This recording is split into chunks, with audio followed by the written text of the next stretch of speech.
داتا صاحب رحمۃ اللہ علیہ نے جب یزید کو ذکر کیا اور نام لکھا یزید کا اپنی کتاب کشف المحجوب کے اندر، آپ نے فرمایا یزید ابن معاویہ اخزاہ اللہ دون ابیہ۔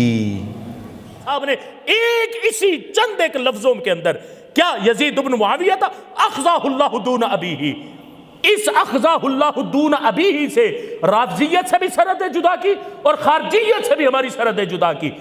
اخزاہ اللہ کہہ کر رحمت اللہ علیہ لکھنے والوں کو جواب دیا داتا علی حجویری رحمت اللہ علیہ نے کہ یزید کو رحمت اللہ علیہ لکھنے والوں یہ تمہاری بھول ہے کہ وہ اللہ کی رحمت میں ہے۔ فرمایا نہیں، اللہ اسے رسوا کرے، کس کو؟ یزید بن معاویہ کو، دون ابیہ۔ فرمایا رافضیو تم بھی سن لو، اللہ یزید بن معاویہ کو تو رسوا کرے، دون ابیہ، اس کے باپ کو نہیں، اس کے باپ کو نہیں۔ یہ ہے رافضیت سے ہماری سرحد کو جدا کرنا، یہ ہے اکابرین کی تعلیمات ہمارے لیے۔